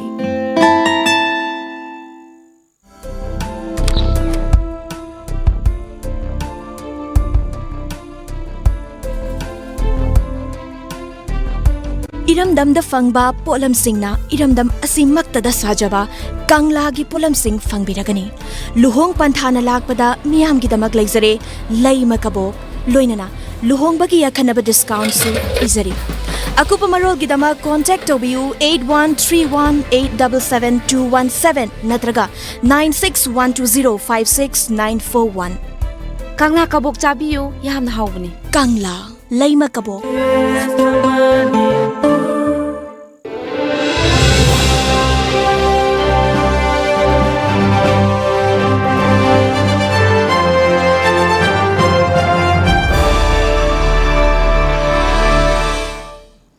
break matungda mayam bamu kahana taram na ukchori mathangda ima Manipur ma sida mulak jege ima isu khuding ngak se khoi ge lotion ma nai de bagi mawong da dum tawri ko lotion basu nai nai de haji ki CAB ki oro naga isu oro any isu khuding makta Manipur da lotion ma nai de baje karamaina tawga di lotion baje nai ni na khan bi bagi ma ꯑꯩꯈꯣꯏ ꯃꯅꯤꯄꯨꯔꯗ ꯊꯣꯛꯏꯕ ꯏꯁꯨꯁꯦ ꯂꯣꯏꯁꯤꯟꯕ ꯁꯨꯡꯅꯥꯏ ꯅꯥꯏꯗꯦ ꯑꯁꯤ ꯉꯁꯥꯏꯒꯤ ꯅꯥꯒꯥ ꯑꯦꯀꯣꯔꯗꯀꯤ ꯃꯇꯥꯡꯗ ꯆꯍꯤ 22 ꯍꯦꯟꯅ ꯍꯧꯔꯛꯏꯁꯤ ꯏꯟꯗꯤꯌꯥ ꯒꯣꯔꯃꯦꯟꯅ ꯃꯁꯤ ꯂꯣꯏꯁꯤꯟꯅꯕꯒꯤ ꯀꯩꯅꯣꯁꯤ ꯂꯩꯇꯦ ꯂꯣꯏꯁꯤꯜꯂꯅꯤ ꯍꯥꯏꯔꯒꯁꯨ ꯀꯣꯡꯒ꯭ꯔꯦꯁꯅ ꯄꯥꯜꯂꯒꯁꯨ ꯂꯣꯏꯁꯤꯟꯗꯦ ꯕꯤꯖꯦꯄꯤꯅ ꯄꯥꯜꯂꯒꯁꯨ ꯑꯗꯨꯝ ꯂꯣꯏꯁꯤꯟꯗꯦ ꯕꯤꯖꯦꯄꯤꯅ ꯄꯥꯜꯂꯒꯁꯨ ꯂꯣꯏꯁꯤꯟꯗꯦ ꯑꯗꯨꯒ CABꯒꯤ ꯃꯇꯥꯡꯁꯤꯁꯨ ꯉꯁꯥꯏꯒꯤ ꯑꯩꯈꯣꯏꯒꯤ ꯇꯁꯦꯡꯅ ꯍꯥꯏꯔꯒꯗꯤ ꯑꯩꯈꯣꯏ ꯄ꯭ꯔꯖꯥꯁꯤꯁꯨ ꯀꯣ ꯑꯩꯈꯣꯏ ꯃꯅꯤꯄꯨꯔ ꯄ꯭ꯔꯖꯥꯁꯤꯁꯨ ꯑꯗꯨꯛꯀꯤ ꯃꯇꯤꯛ ꯄꯪꯕ ꯑꯩꯈꯣꯏ ꯋꯥꯈꯜ ꯂꯩꯇꯕ ꯋꯥꯈꯜ ꯈꯟꯊꯕꯒꯤ ꯀꯩꯅꯣꯁꯤ ꯋꯥꯠꯄ ꯍꯥꯏꯔ ꯑꯩ ꯊꯝꯖꯅꯤꯡꯉꯤ ꯃꯌꯥꯝꯅ ꯑꯗꯨ ꯋꯥꯔꯧꯕꯤꯔꯣꯏꯅ ꯈꯟꯖꯩ ꯀꯩꯒꯤꯅꯣ ꯍꯥꯏꯕꯗ ꯃꯁꯤ ꯀꯩꯅꯣꯒꯤꯗ ꯑꯩꯈꯣꯏꯒꯤ ꯏꯟꯗꯤꯌꯥ ꯒꯣꯔꯃꯦꯟꯅ ꯂꯥꯎꯊꯣꯛꯈ꯭ꯔꯦꯕ BJPꯅ ꯑꯃꯨꯛ ꯍꯟꯅ ꯁꯔꯀꯥꯔ ꯄꯥꯏꯔꯒꯗꯤ CAB ꯁꯣꯏꯗꯅ ꯂꯥꯎꯊꯣꯛꯀꯅꯤꯁꯦ ꯍꯥꯟꯅ ꯍꯥꯏꯈ꯭ꯔꯕ ꯄꯣꯠꯅꯦꯕ ꯃꯁꯤꯗ ꯑꯩꯈꯣꯏꯒꯤ ꯃꯅꯤꯄꯨꯔ ꯄ꯭ꯔꯖꯥꯁꯤꯡꯁꯤꯅ ꯈꯪꯅ ꯇꯥꯅ ꯄꯤꯔꯤꯅꯦꯕ ꯑꯗꯨꯝ ꯉꯁꯥꯏ ꯚꯣꯠ ꯃꯇꯝꯗꯀꯣ ꯍꯥꯏꯗꯤ ꯃꯤ ꯑꯐꯕ ꯑꯩꯈꯣꯏꯒꯤꯗꯃꯛꯇ ꯍꯥꯏꯗꯤ ꯊꯧꯅꯥ ꯐꯅ ꯑꯩꯈꯣꯏꯕꯨ ꯀꯟꯕ ꯉꯝꯒꯗꯕ ꯃꯤ ꯑꯩꯈꯣꯏꯒꯤꯗꯃꯛꯇ ꯈꯤꯇꯪ ꯑꯣꯏꯔꯕꯁꯨ ꯃꯥꯒꯤ ꯃꯊꯧꯅꯥ ꯎꯠꯂꯛꯀꯗꯕ ꯃꯤ ꯊꯤꯁꯤ ꯍꯥꯏꯕꯗ ꯃꯗꯨ ꯈꯟꯗꯦ ꯍꯥꯏꯕ ꯃꯤ ꯑꯐꯕ ꯈꯟꯗꯦ ꯁꯦꯟ ꯄꯥꯏꯕ ꯃꯤ ꯈꯜꯂꯦ ꯁꯦꯟ ꯌꯥꯝ ꯊꯥꯗꯕ ꯈꯜꯂꯦ ꯂꯨꯄꯥ 2,000 ꯆꯠꯄꯤ 2 ꯆꯠꯄꯤꯗ ꯄꯪꯊꯩ 2 ꯆꯠꯄꯤ ꯑꯗꯒꯤ ꯃꯁꯤ ꯑꯗꯨꯝ ꯄꯩꯁꯥꯁꯤ ꯎꯔꯀꯥꯟꯗ ꯚꯣꯠ ꯄꯤꯕ ꯃꯁꯤꯅ ꯃꯔꯝ ꯑꯣꯏꯔꯀꯥꯟꯗ ꯑꯩꯈꯣꯏ ꯃꯅꯤꯄꯨꯔ ꯄ꯭ꯔꯖꯥꯁꯤꯡꯁꯦ ꯑꯗꯨꯛꯀꯤ ꯃꯇꯤꯛ ꯋꯥꯈꯜ ꯇꯥꯗꯕ ꯍꯥꯏꯇꯥꯔꯦ ꯑꯌꯥꯝꯕꯅ ꯊꯣꯛꯂꯤꯕ ꯚꯣꯠ ꯂꯦꯞꯄꯤꯕꯁꯤꯡꯁꯤꯁꯨ ꯁꯣꯁꯤꯌꯦꯜ ꯋꯥꯔꯀꯔ ꯑꯩꯈꯣꯏꯒꯤ JCB 10 10 ꯂꯩꯔꯒ ꯂꯩꯕꯥꯛꯇ ꯅꯨꯡ ꯈꯔ ꯊꯥꯔꯒꯗꯤ ꯑꯗꯨꯝ ꯁꯣꯁꯤꯌꯦꯜ ꯋꯥꯔꯀꯔꯅꯤ ꯍꯥꯏꯔꯒꯗꯤ ꯑꯗꯨ ꯑꯗꯨꯝ ꯄꯪꯊꯕꯗꯣ ꯑꯗꯨꯗꯨꯅ ꯁꯣꯛꯂꯛꯏꯅꯦ ꯍꯥꯏꯕꯅꯦꯕ ꯏꯃꯥꯅ ꯍꯥꯏꯕꯤꯅꯤꯡꯉꯤꯁꯤ ꯃꯥꯅꯦ ꯑꯗꯣ ꯑꯩꯈꯣꯏ ꯄ꯭ꯔꯖꯥꯁꯤꯡꯁꯤꯅ ꯋꯥꯈꯜꯁꯤ ꯇꯥꯔꯕ ꯑꯩꯈꯣꯏꯒꯤ ꯃꯤꯍꯨꯠ ꯊꯥꯕ ꯃꯇꯝꯗ ꯑꯐꯕ ꯃꯤꯍꯨꯠ ꯑꯩꯈꯣꯏꯒꯤꯗꯃꯛꯇ ꯁꯤꯕ ꯉꯝꯒꯗꯕ ꯃꯤꯍꯨꯠ ꯊꯥꯕꯤꯔꯕ ꯑꯗꯨꯃꯥꯏꯅ ꯇꯧꯔꯒꯗꯤ ꯄ꯭ꯔꯖꯥꯒꯤꯗꯃꯛꯇ ꯈꯤꯇꯪ ꯃꯥꯅ ꯁꯔꯨꯛ ꯌꯥꯕꯤꯔꯨꯔꯕ ꯑꯥꯗ ꯄꯥꯎ ꯇꯝꯕꯤꯔꯨꯔꯕ ꯑꯗꯨ ꯍꯧꯖꯤꯛꯀꯤ ꯄ꯭ꯔꯖꯥꯁꯤꯡꯁꯤꯅ ꯚꯥꯞ ꯇꯥꯗꯕꯅꯤꯅ ꯄꯩꯁꯥ ꯎꯔꯀꯥꯟꯗ ꯊꯥꯗꯔꯨꯕ ꯚꯣꯠꯇꯨꯗꯒꯤ ꯀꯥꯔꯛꯄ ꯂꯩꯉꯥꯛ ꯄꯥꯏꯔꯤꯕꯁꯤꯡꯁꯤꯅ ꯑꯩꯈꯣꯏ ꯄ꯭ꯔꯖꯥꯒꯤ ꯋꯥꯀꯠ ꯎꯕꯤꯗꯕ ꯑꯩꯈꯣꯏ ꯀꯔꯤꯝꯐꯥꯎ ꯈꯟꯗꯦ ꯏꯁꯨ ꯃꯌꯥꯝ ꯊꯣꯛꯂꯛꯏꯁꯦ ꯄ꯭ꯔꯖꯥ ꯑꯩꯈꯣꯏꯒꯤꯁꯨ ꯁꯣꯏꯕꯅꯦꯕ ꯃꯥꯅꯦ ꯑꯁꯤ ꯑꯩꯈꯣꯏ ꯄ꯭ꯔꯖꯥꯁꯤꯡꯁꯤꯅꯁꯨ ꯌꯥꯝ ꯁꯣꯏꯕ ꯂꯩꯌꯦꯕ ꯑꯗꯨꯅꯗꯤ ꯑꯩꯈꯣꯏꯒꯤ ꯇꯁꯦꯡꯅ ꯍꯥꯏꯔꯒꯗꯤ ꯑꯩꯈꯣꯏ ꯏꯁꯨꯁꯦ ꯀꯃꯥꯏꯅ ꯂꯣꯏꯁꯟꯒꯦꯗꯤ ꯁꯔꯀꯥꯔꯅ ꯑꯩꯈꯣꯏ ꯄ꯭ꯔꯖꯥ ꯃꯌꯥꯝꯒꯤ ꯈꯣꯜꯂꯥꯎ ꯇꯥꯕꯤꯔꯕ ꯑꯩꯈꯣꯏꯒꯤ ꯋꯥꯀꯠ ꯇꯥꯕꯤꯔꯕ ꯑꯗꯨ ꯑꯣꯏꯔꯒꯗꯤ ꯏꯁꯨꯁꯦ ꯊꯣꯛꯂꯛꯄ ꯏꯁꯨ ꯈꯨꯗꯤꯡꯃꯛꯁꯦ ꯃꯇꯥꯡ ꯂꯣꯏꯁꯤꯟꯐꯝ ꯊꯣꯛꯇ꯭ꯔꯥ ꯑꯗꯨꯕꯨ ꯃꯁꯤ ꯑꯩꯈꯣꯏꯒꯤ ꯋꯥꯀꯠ ꯇꯥꯕꯤꯗꯕ ꯑꯩꯈꯣꯏꯒꯤ ꯈꯣꯜꯂꯥꯎꯕꯨ ꯇꯥꯕꯤꯗꯕꯗꯒꯤ ꯏꯁꯨꯁꯦ ꯂꯣꯏꯁꯤꯟꯗꯅ ꯃꯇꯦꯛ ꯑꯗꯨꯝ ꯅꯝꯁꯤꯜꯂꯒ ꯑꯃꯨꯛ ꯊꯝꯈ꯭ꯔꯅꯤ ꯃꯊꯪ ꯉꯥꯏꯍꯥꯛ ꯈꯔ ꯂꯩꯔꯒ ꯑꯃꯨꯛ ꯐꯣꯡꯗꯣꯔꯛꯑꯅꯤ ꯃꯁꯤ ꯃꯔꯝ ꯑꯣꯏꯔꯀꯥꯟꯗ ꯏꯁꯨꯁꯤꯒꯤ ꯂꯣꯏꯕ ꯅꯥꯏꯗꯕ ꯃꯌꯥꯝ ꯑꯃꯈꯛ ꯊꯣꯛꯂꯛꯄ ꯍꯧꯖꯤꯛ ꯂꯣꯏꯗ꯭ꯔꯤꯕ ꯄꯤꯁ ꯑꯦꯀꯣꯔꯗꯀꯤ ꯃꯇꯥꯡꯗ ꯏꯁꯨ ꯂꯣꯏꯗ꯭ꯔꯤꯉꯩꯁꯤꯗ CABꯒꯤ ꯑꯅꯧꯕ ꯑꯃꯨꯛ ꯍꯥꯟꯅ ꯂꯩꯔꯝꯕꯗꯨꯗꯒꯤ ꯑꯃꯨꯛ खितंग इंधरगा लेरुरे खितंग इंधरुरेको कोई मणिपुर प्रजासिंगना अदु अमु हौजे अमु इनौ नौना CAB गी केनो अमु पास तौरनी ना अमु लाउथोरे अदुदि इशू अनौ मम मु थोलकपगी केनो ने सिद मथंग मथंग इशू जे अदुम अदुम ngसाई अदुना अखोगी प्रजा गी ना ज्ञान तारबा मबा चंगबा मिरे अमा थागलगदी सेंटर दा चलगसु सेंटर दा अखोगी अवाबसे पाउ Marik Chumna तंबीदना मसिबु ngang bidana kaino tawbiba ngamba adugumba mihut laagadi akhoi praja gi issue singse kharadi nemgidra kharadi hangigidra aina sumaina aina thamjabani ko lalamasu khangde maduwo akhoi gi huji ki sarkar sinadi issue loisanbagi wafamdi sungpi pide sungloi loisanbagi kaino laitre ado akhoi manipur di tasengna haganda huji se 100 kilo da 85 yore yawrabasida mi laksanbadi leptri Pause thoktre hantakti ikang thwe adu asigi damaktasu awaba mata akoigi prajagi awaba se akoigi sarkar sina ubidaba aduga ikang thwe na tawringai matamda akoigi CM Chief Minister Biren Sinde yaroina Delhi da kem torga tha ani hum hena laire adu hoji paramilitary mayam thajalaisi moisu saba yawadoini paramilitary la amarom si changa isi asuk tangaba singsida muso moi yaung jasaladoine ba akoi pothok su walaba aduga maman tangaba si matamsida moisu yaung thajalaga si moi thajalaisi kari maram thajalaino haibasisu sarkarna khangande asi kari matangi akoi ꯍꯥꯟꯅ ꯑꯩꯈꯣꯏ ꯃꯅꯤꯄꯨꯔꯒꯤ ꯄꯨꯂꯤꯁꯅ ꯑꯩꯈꯣꯏꯒꯤ ꯃꯅꯤꯄꯨꯔꯒꯤ ꯉꯥꯛ ꯁꯦꯟꯕ ꯍꯥꯏꯇꯥꯔꯦꯀꯣ ꯃꯁꯤꯒꯤ ꯂꯩꯖꯔꯤꯕ ꯑꯗꯒꯤ ꯑꯩꯈꯣꯏ ꯃꯅꯤꯄꯨꯔ ꯔꯥꯏꯐꯜ ꯂꯩꯅꯁꯨ ꯂꯩꯖꯔꯤꯀꯣ ꯃꯁꯤꯒꯤ ꯃꯍꯨꯠ ꯑꯗꯒꯤ ꯑꯃꯨꯛ ꯍꯥꯟꯅ ꯊꯥꯖꯤꯜꯂꯛꯄ CRP ꯑꯁꯥꯝ ꯔꯥꯏꯐꯜ ꯃꯌꯥꯝ ꯑꯃꯁꯨ ꯂꯩ ꯁꯤꯒꯤ ꯃꯊꯛꯇ ꯄꯦꯔꯥꯃꯤꯂꯤꯇꯔꯤ ꯃꯌꯥꯝ ꯑꯃ ꯑꯃꯨꯛ ꯍꯟꯗꯛ ꯏꯅꯧ ꯅꯧꯅ ꯑꯩꯈꯣꯏꯒꯤ ꯁꯤꯒꯤ ꯏꯁꯨ ꯃꯌꯥꯝ ꯂꯥꯛꯄ ꯁꯤꯒꯤ ꯃꯔꯛꯁꯤꯗꯩꯗ ꯃꯌꯥꯝ ꯊꯥꯖꯤꯜꯂꯛꯇꯅ ꯀꯅꯥꯏ ꯀꯣꯂꯦꯖ ꯁ꯭ꯀꯨꯜꯗ ꯂꯩꯁꯟꯗꯅ ꯃꯌꯥꯝ ꯇꯧꯔꯤꯁꯦ ꯃꯣꯏ ꯆꯦꯡ ꯄꯨꯔ ꯂꯥꯛꯄ ꯅꯠꯇꯦ ꯏꯃꯥ ꯀꯩꯅꯣꯒꯤ ꯄꯨꯔꯅꯤꯃꯥꯁꯤꯒꯤ ꯋꯥꯐꯝꯁꯤꯗ ꯏꯃꯥ ꯃꯦꯝꯁꯣꯡꯕꯤꯗ ꯋꯥꯍꯪꯇꯪ ꯂꯥꯛꯆꯒꯦ ꯉꯁꯥꯏꯒꯤ ꯄꯦꯔꯥꯃꯤꯂꯤꯇꯔꯤ ꯐꯣꯔꯁꯦꯁ ꯃꯌꯥꯝ ꯑꯃ ꯃꯅꯤꯄꯨꯔꯗ ꯍꯧꯖꯤꯛ ꯗꯤꯄ꯭ꯂꯣꯏ ꯇꯧꯗꯅ ꯊꯥꯖꯤꯜꯂꯛꯑꯦꯕꯀꯣ ꯃꯁꯤ ꯊꯥꯖꯤꯜꯂꯛꯏꯁꯦ ꯏꯃꯥꯒꯤ ꯃꯣꯠꯇ ꯀꯔꯤꯒꯤ ꯑꯣꯏꯔꯝꯒꯅꯤ ꯍꯥꯏꯅ ꯁꯤ ꯊꯥꯖꯤꯜꯂꯛꯏꯁꯦ ꯑꯩꯈꯣꯏꯅ ꯆꯤꯡꯅꯔꯤꯁꯦ ꯑꯩꯈꯣꯏꯒꯤ ꯀꯥꯁꯃꯤꯔꯗ 370 ꯆꯠꯅꯈꯤꯕꯗ ꯍꯧꯖꯤꯛ ꯄꯦꯔꯥꯃꯤꯂꯤꯇꯔꯤꯅ ꯅꯝꯁꯤꯜꯂꯦꯕ ꯅꯝꯁꯤꯟꯕꯁꯤꯒꯨꯝꯅ ꯑꯩꯈꯣꯏ ꯃꯅꯤꯄꯨꯔꯗꯁꯨ ꯑꯁꯨꯃꯥꯏꯅ ꯑꯩꯈꯣꯏ ꯆꯤꯡꯅꯩꯌꯦꯕ ꯑꯗꯨꯅ ꯃꯤ ꯑꯃꯒ ꯄꯦꯔꯥꯃꯤꯂꯤꯇꯔꯤ ꯑꯃꯒ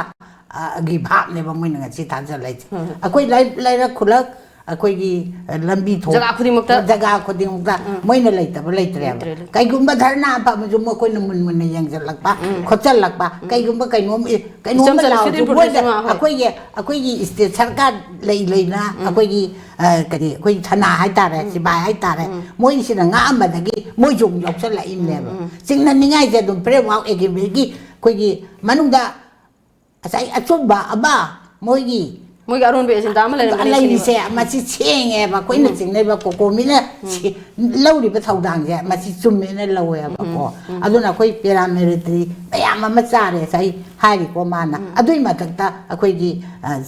ꯁꯤꯟꯃꯤꯅꯦ ꯍꯥꯏꯔꯒ ꯊꯕꯛ ꯁꯨꯅꯅꯕ ꯅꯣꯡꯃꯗ ꯄꯨꯁꯜꯂꯛꯏꯕ ꯁꯤꯟꯃꯤ ꯑꯩꯈꯣꯏꯒꯤ ꯅꯟ ꯃꯅꯤꯄꯨꯔꯤ ꯃꯌꯥꯝꯁꯦ ꯍꯧꯖꯤꯛ ꯂꯩꯀꯥꯏ ꯈꯨꯗꯤꯡꯃꯛꯇ ꯗꯨꯀꯥꯟ ꯐꯝꯗꯅ ꯃꯣꯏꯅ ꯍꯦꯟꯅ ꯆꯥꯎꯔꯒ ꯂꯩꯈꯔꯦ ꯒꯨꯗꯥꯡ ꯀꯌꯥ ꯑꯃ ꯂꯩꯁꯟꯈꯔꯦ ꯑꯗꯨꯒꯤ ꯃꯊꯛꯇ ꯑꯃꯨꯛꯁꯨ ꯊꯕꯛ ꯁꯨꯕ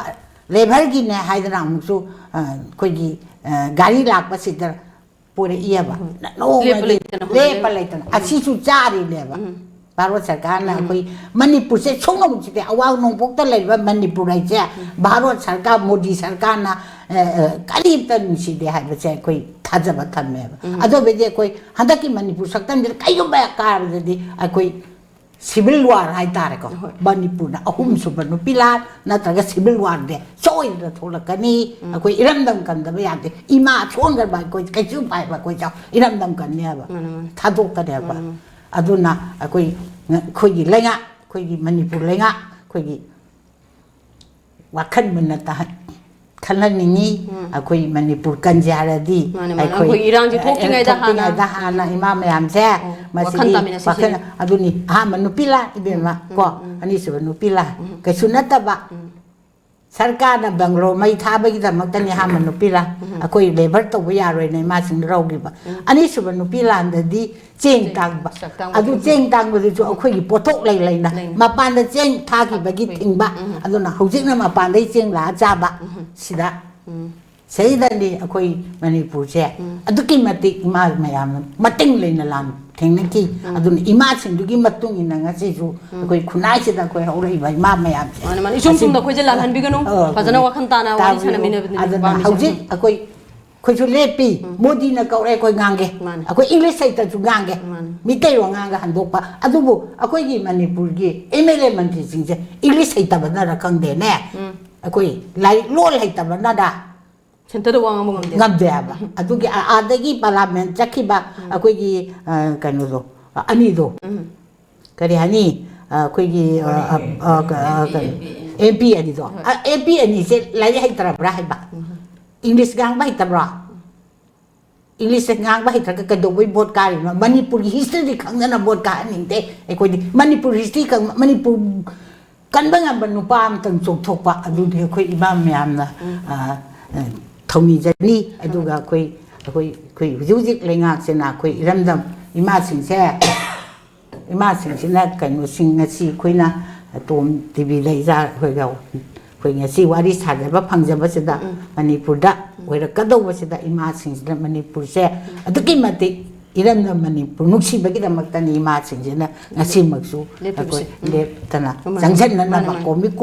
ꯀꯣꯀꯣꯃꯤꯒꯤ ꯃꯈꯥꯗ ꯑꯩꯈꯣꯏ ꯆꯪꯁꯤꯟꯒꯅꯤ ꯍꯥꯏꯗꯅ ꯏꯃꯥꯁꯤꯡꯅ ꯉꯁꯤꯃꯛ ꯂꯥꯏꯔꯤꯛ ꯍꯩꯖꯗ꯭ꯔꯕ ꯂꯥꯏꯁꯨ ꯈꯪꯖꯗ꯭ꯔꯒꯁꯨ ꯁꯤꯒꯤ ꯏꯁꯨꯁꯤꯒ ꯃꯔꯤ ꯂꯩꯅꯅꯀꯣ ꯅꯍꯥꯟ ꯅꯥꯒꯥ ꯃꯥꯗꯔꯁ ꯑꯦꯁꯣꯁꯤꯌꯦꯁꯟ ꯂꯥꯛꯇꯅ ꯑꯩꯈꯣꯏ ꯋꯥꯔꯤ ꯋꯥꯇꯥꯏ ꯁꯥꯟꯅꯩꯅ ꯇꯥꯖꯩꯀꯣ ꯑꯗꯣ ꯀꯔꯝꯕ ꯋꯥꯔꯤ ꯁꯥꯟꯅꯒꯤ ꯀꯔꯤ ꯍꯥꯏꯔꯒ ꯌꯥꯅꯈꯤꯕ ꯀꯃꯥꯏꯅ ꯇꯧꯒꯦ ꯑꯝꯇ ꯊꯝꯕꯤꯌꯨ ꯃꯈꯣꯏꯁꯨ ꯏꯟꯗꯤꯌꯥ ꯀꯩꯅꯣ ꯃꯈꯣꯏ ꯏꯃꯥ ꯇꯔꯨꯛ ꯂꯥꯛꯏꯀꯣ ꯏꯃꯥ ꯅꯥꯒꯥꯒꯤ ꯇꯔꯨꯛꯇꯨꯁꯨ ꯍꯥꯟꯅꯅ ꯑꯩꯈꯣꯏꯅ ꯑꯩꯈꯣꯏꯒꯤ ꯇꯥꯏꯝꯁ ꯑꯣꯐ ꯏꯟꯗꯤꯌꯥꯅ ꯄꯤꯕꯤꯈꯤꯕ ꯑꯩꯈꯣꯏ ꯏꯃꯥ ꯃꯉꯥ ꯑꯩꯈꯣꯏ ꯑꯍꯨꯝꯃꯛꯁꯨ ꯌꯥꯎꯖꯩ ꯏꯃꯥ ꯉꯁꯥꯏꯒꯤ ꯅꯥꯒꯥ ꯃꯥꯗꯔꯁ ꯑꯦꯁꯣꯁꯤꯌꯦꯁꯟ ꯎꯅꯕꯗ ꯅꯪ ꯌꯥꯎꯕꯤꯅꯦꯕ ꯆꯪꯕꯗ ꯃꯈꯣꯏꯁꯦ ꯍꯥꯟꯅ ꯑꯩꯈꯣꯏꯒꯁꯨ ꯑꯗꯨꯝ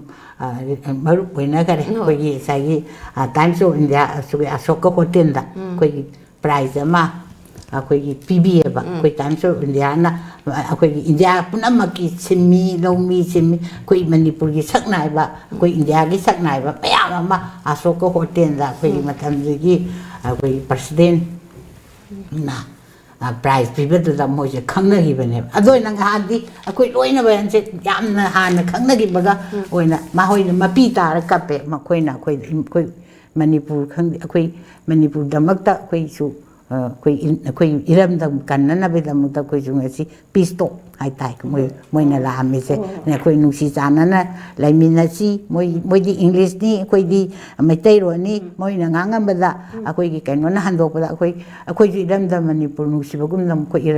ꯏꯔꯝꯗꯝ ꯂꯣꯏꯅ ꯅꯨꯡꯁꯤꯅꯩ ꯑꯩꯈꯣꯏ ꯃꯅꯤꯄꯨꯔꯗ